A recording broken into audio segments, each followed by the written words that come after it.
उसके अब्बू एक ऑटो रिक्शा चालक थे और उसकी अम्मी खेत में काम किया करती थी। घर के हालात इतने खराब थे कि उसके अब्बू ये चाहते थे कि वो चौथी क्लास में ही स्कूल छोड़कर काम पर लग जाए, लेकिन टीचर के समझाने पर जैसे तैसे उन्होंने उसे पढ़ने दिया।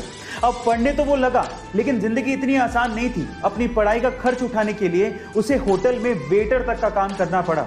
एक बार उसके पिताजी से अपने ही हक के पैसों के लिए किसी अधिकारी ने रिश्वत मांग ली। अपने पिता को हक के पैसों के लिए रिश्वत देते हुए देख के उस बंदे ने सोच लिया कि वो एक अधिकारी बनेगा। फिर क्या था, 21 साल की छोटी सी उम्र में उसने यूपीएससी जैसे बड़े एग्जाम को पहले ही अटेम्प्ट में क्रैक कर लिया और पूरे इंडिया में 361वीं रैंक बनाई और आज वो एक आईएएस ऑफिसर है। उसका नाम है अंसार शेख। गाइस, आपको अंसार शेख की मोटिवेशन स्टोरी कैसी लगी चैट सेक्शन में जरूर लिखिएगा। 3.5 साल की बच्ची को क्या ही पता कि उसे अपनी जिंदगी में क्या करना है, लेकिन हर जगह एक्सेप्शन होते हैं। ये घटना है सन 2018 की, जब तमिलनाडु के चेन्नई में रहने वाली 3.5 साल की संजना को उस दिन कुछ बड़ा करना था, और वो भी आर्चरी जैसे गेम में। मकसद था नॉन स्टॉप एरो शूट करना, लेकिन जब उस 3.5 साल की बच्ची ने 700 एरो शूट किए तो उसकी उंगली में घाव हो गया। उसके हाथों से खून निकलता देख आसपास के लोगों ने उसे रुकने को कहा, लेकिन सरप्राइजिंगली संजना ने रुकने से मना कर दिया और 3 घंटे 27 मिनट लगातार एरो शूट करने के बाद 1111 एरो शूट करके उसने वर्ल्ड रिकॉर्ड बना दिया। Oh my God. गाइस, आपका संजना के बारे में क्या ख्याल है चैट सेक्शन में जरूर लिखिएगा। धरती गोल, सूरज गोल, चंदा गोल। अब ये सारी गोल चीजें तो ऊपर वाले ने बनाई हैं, कुदरत की देन है। तो इंसान ने सोचा कि क्यों ना मैं भी दुनिया का सबसे गोल ऑब्जेक्ट बनाऊं, और उसने बनाया भी। तो आज इस वीडियो में मैं आप लोगों को इंसान द्वारा बनाए गए दुनिया के सबसे गोल ऑब्जेक्ट को दिखाने वाला हूं, यानी कि world's roundest object made by human.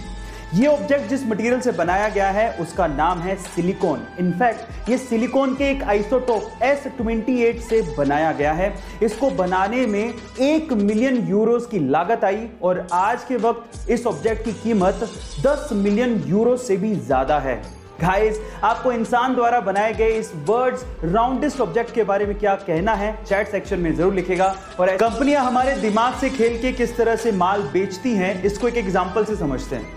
मान लीजिए कि आपको एक कोई टी शर्ट दिखाई दी जिसपे 1000 रुपए लिखे हैं, तो शायद आप उसे ना लें, लेकिन अगर उसके 1000 रुपए लिखने का तरीका बदल दें तो शायद आप उसे खरीद लेंगे। कैसे? अगर उस टी शर्ट पे 2000 रुपए लिखें और उसे काट कर 50% डिस्काउंट का स्पेशल ऑफर दिखा के फिर उसे 1000 रुपए में बेचेंगे तो शायद आपके खरीदने के चांसेस बढ़ जाएंगे।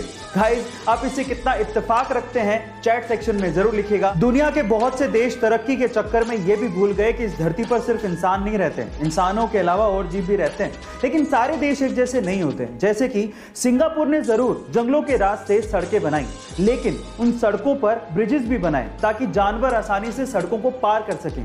इसी तरह से ब्राजील में स्पेशली कुत्तों के लिए पूरा गांव बसा दिया गया। उस गांव में घरों के अंदर सिर्फ कुत्ते रहते हैं, सरकार उन्हें खाना देती है, लोग डोनेशन देते हैं और टूरिस्ट वहां घूमने आते हैं। गाइस, याद रखिए, ये धरती सिर्फ हमारी नहीं है, बाकी जीवों की भी है। ऐसे अमेजिंग वीडियोस के लिए क्या हम इंडियंस शेयर मार्केट में इन्वेस्ट करने से डरते हैं? मैं ऐसा क्यों कह रहा हूं, जरा ध्यान से सुनिएगा।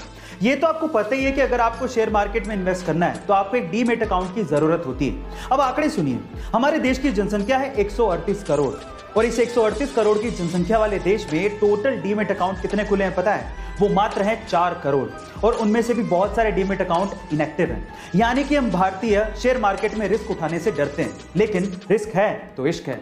मैं आपको एग्जांपल देता हूं। राकेश झुनझुनवाला, जिन्हें हम इंडिया के वॉरेन बफेट भी कहते हैं, उन्होंने सन 1985 में मात्र 5000 रुपए से शेयर मार्केट में इन्वेस्टमेंट शुरू की थी और आज उनकी टोटल नेट वर्थ 14000 करोड़ रुपए है। गाइस, अगर आप भी इन्वेस्ट करना चाहते हैं तो डीमैट अकाउंट का लिंक डिस्क्रिप्शन बॉक्स में गिवन है। ऐसे अमेजिंग वीडियोस के लिए शेयर, सब्सक्राइब एंड लाइक। मिलता है अगली वीडियो में।